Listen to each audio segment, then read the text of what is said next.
Joining us every Friday just after 9:30 local time is Yaël Ossowski from the Consumer Choice Center. Yaël is an op-ed out this morning at Consumer Choice choicecenter.org. Let me get that out. A little tongue twisted there, Yaël, to get the show started here this morning. Yaël, you have a great op-ed out talking about private health care and where have all the options gone, and then of course the top-down big government Medicare For All approach being peddled out there by the Democratic presidential candidates. So without further ado, Yaël, it's great to talk with you this morning and connect once again. Yeah, thank you, Joe. Thank you for allowing me to inject your listeners with a weekly bit of wonkery. So, so what has happened to the right to choose your health care? That's a question that you posed to your viewers and members of the Consumer Choice Center this morning. Well, it seems that there's a lot of debates about health care, not just in North Carolina, but it's happening federally. And the question is, do people have a right to choose the plan that works for them? And if we are paying attention to any of the Democratic presidential debates, that answer is steering towards the negative. And it really seems that we're going to have less options in the future. And I don't really think that should make anybody happy at all. Well, with that being said, I mean, we have so many choices, and then even here in North Carolina, our state treasurer, Dale Folwell, he had to come to a bit of a compromise because when he pushed the hospitals and healthcare providers and insurance companies to bring, transparency to the billing system for consumers, well, he received a ton of pushback. He made the argument, just as you did in your op-ed this morning at consumerchoicecenter.org, saying, listen, everywhere we go, we have options, choice, and we know the cost of every product that we purchase at a store or wherever else we do business. Everywhere but it seems like the healthcare system. And why is that? So in your mind, why is that? We fail to utilize some of the things that make this country so great when it comes to innovation, when it comes to free market thinking. Healthcare, just a different beast. Yeah, I think with a lot of people, everyone's fed up with the way that medical expenses are run in this country. Everyone has had a bill that they've had to argue over. They've had some kind of disagreement with any of their providers or insurance companies. That's normal. It happens. The reason that is because it's so complicated. It's so complex. And you have so many players and programs and benefits, and a lot of the doctors and people that you go see, yeah, they're seeing you as a patient, but essentially you're not really the customer. It's typically the government program or the insurance company that's a customer. And that's the problem here is there's no real market with real prices. You can't actually see how much things cost at all anymore because there's so many different rates for different people. So there's a government, program we can say that is just discriminating against various people based upon whatever plan they have. And the proposals that we're seeing come out of D.C. and some of these Democratic hopefuls say that Medicare for All is the answer. This is how we're going to make sure everybody's covered. I mean, we've had this debate. We had this debate around Obamacare and the Affordable Care Act and everything that came with that. It seems that everybody's running away from this now. It seems Obama is some kind of a version of a right-wing politician with his health care plan. But what we're seeing now is this push to basically have the federal government take the whole thing over and outlaw private health care, outlaw the ability for you to privately contract with any medical professional, whatever it may be. And I think that's really dangerous and bad, and we've seen the bad results of that in countries where the state does have a huge role in the health system. And what we need is way more competition, not less, and surely not this kind of rejiggering and dismantling from the federal government. I think this is totally bad for consumers. Well, this goes to the fundamental question in that, would American citizens be better off if the government was taking care of you from cradle to grave, or were you, the American citizen, have the best decision-making responsibilities and duties for you and those loved ones closest to you? You'd rather have those decisions made in-house rather than someone else, particularly in Washington, D.C., making those decisions for you. That's the fundamental question that we're fighting in this country right now on many different aspects, including health care. Yeah, and we're having this entire debate because if you look at the numbers, there's just under 9% of the population that does not have insurance. Now, the assumption is that, these are well-to-do people in their communities who are slaving away 60 hours a week and not able to get any coverage, but that's just not true. When they actually break down the numbers, Most of that are people who are in the younger age bracket, who are in 20 to 30 years old and just don't have a healthcare plan yet, or they don't need one. I know for me, I don't necessarily have a whole comprehensive healthcare plan because I don't need it. I've got my disaster insurance and I use my direct primary care doctor, and that's how it works. I don't need to have a more comprehensive plan because I don't need it right now, and it's too expensive for people like me. I think that's what a lot of people who are probably falling into that number conclude. But the other point is that you have 43% of people in this country who are on some type of government health care anyway. So we're having these huge debates about redoing this entire system, for the small numbers who may be uninsured but have total access. Even after Obamacare, you have the ability to get a plan. Those plans might be more expensive than they were before 2012, but look, this is what people are going to have to face when they're getting health insurance anyway.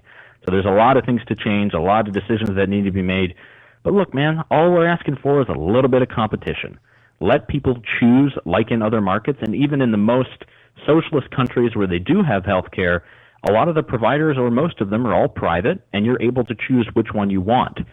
And you have the option of private health care. The plans that are being discussed by Senator Warren, by Bernie Sanders, by Kamala Harris, you don't get that choice. You don't get that choice at all. And I think that should scare a lot of people, but we just got to keep making this point, continue to convince people.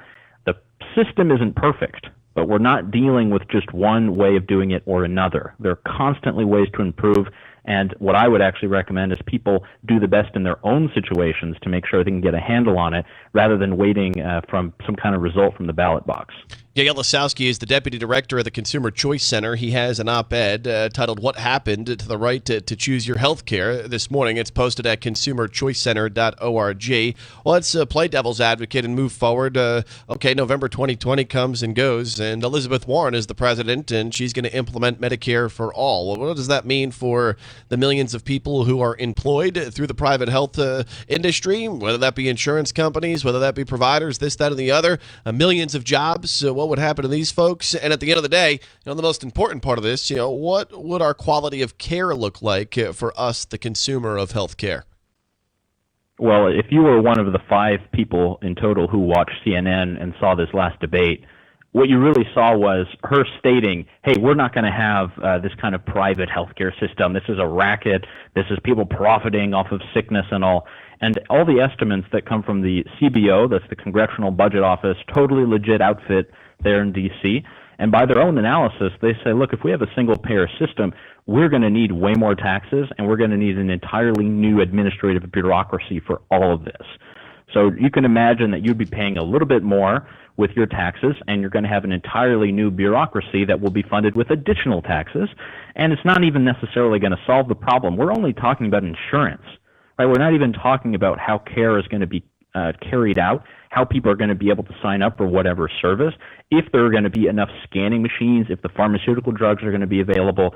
Those are the problems that exist in the systems in which the government has a much larger role. There's a lot of rationing and a lot of wait times. This is a big problem in the United Kingdom. It's a big problem in Germany. It's a big problem in Austria as well. If you're an elder person, or let's say you're 40 to 60, you want to come to them and get some kind of surgery, they have to weigh your needs versus everyone else. In the U.S., you are treated, and that's how it works. And that's kind of the issues that we see that would come up with this. This would take some time if President Warren was in office, but still, it's a huge change, a big leap.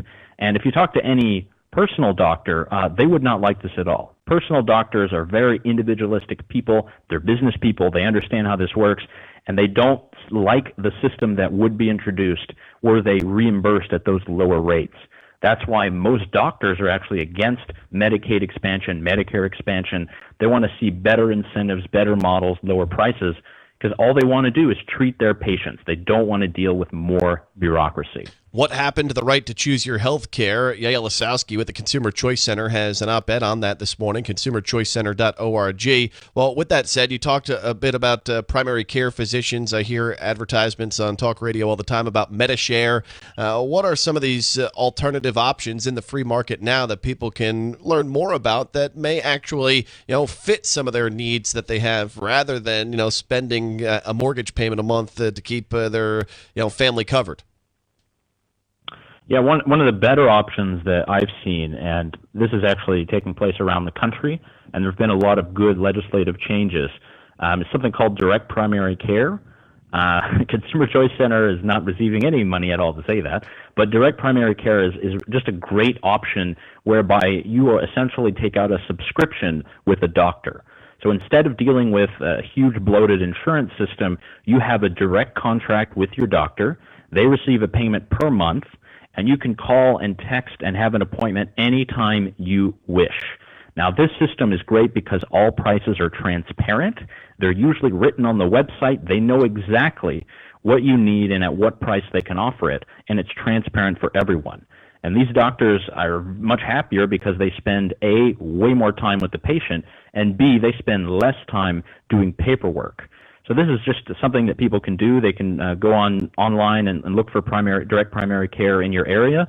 You find a lot of options there. That's good. You don't need to take out the huge comprehensive insurance because the thing is we don't need insurance when we want to change our tires or we want to change our windshield wipers or our flashlights in the front, but we do need it apparently for everything in the medical system, and that's kind of the problem. Insurance is there as a way to mitigate risk. And if we have insurance for everything that we buy in the medical system, obviously it's going to be way more expensive. So I think if people can empower themselves, try out direct primary care, try concierge doctors, there's a whole host of different options out there that people can try. And yeah, it's well within your reach. You do not need to wait for election day. You do not need to wait for any new president. You can do this yourself, and I think that's the greatest part about it. ConsumerChoiceCenter.org, the website. Yaël Ossowski, the Deputy Director of the Consumer Choice Center. Yaël, before I let you go, since Elizabeth Warren seems to be the punching bag here today, among others, but that being said, I know you and I talk a lot about the tech, the internet, and, Elizabeth Warren idea yesterday that she wants to invest $85 billion into making sure, government takes over the internet, basically, here in our country. She says no more giant telecom companies. That means publicly owned and operated networks. So basically, when you criticize that single-payer healthcare system that she wants implemented on the internet, well, the government can just cut off your feed and your internet when you complain about waiting a year for treatment for some ailment. So they want to take over healthcare. They want to take over the energy sector. They want to take over internet and telecommunications in our country. Is this really resonating with the American people? No, not at all. And I think most people who are average day working people who work a 9 to 5 and come home and hear this on the television are not tuning in and saying, that's the way to go. They're legitimately thinking, where's our power going? I think if we're talking about the internet, we're talking about one of the most creative, entrepreneurial, innovative things that's ever come about. And it's come about because it is a free space. And we do see issues where when it comes to broadband and people trying to get internet, yeah, there's not much competition, but what's the reason for that? It's not because we don't have a federal plan. It's because there are already restrictions that exist at local and state levels. There's been a lot of this in North Carolina and Virginia as well, where there's so many restrictions on who's allowed to be any kind of broadband utility, how you're allowed to enter the market. There's so many restrictions there that obviously only the big players are going to be able to compete, and they're going to buy up all their competition. So it's the existing rules that are the problem. If we want people to have more access and more choice, you got to just get rid of the monopolies. And monopolies are only sustained and they only have power because they're the only ones who can exist in a high regulation system. So if we want to have better internet, if we want to have more competition, we have to get rid of the local restrictions that exist. We do not need a Elizabeth Warren internet that I can click. That's going to make everything a lot better. Yaël Ossowski with the Consumer Choice Center. He loves freedom. He loves choice, and that's why we have him on every Friday just after 9:30. As always, it's a pleasure, sir. We'll talk to you next week. Yes, sir, Joe. All the best. Have a good weekend. ConsumerChoiceCenter.org. Yaël Ossowski will be joining us a week from today at this time. We'll be back with our weekly videos and audio feeds that make us chuckle. That's our final segment of the week that we have started just about a month ago. We'll get a little laugh at some of these morons on the internet when we get back here on the Big Talker FM.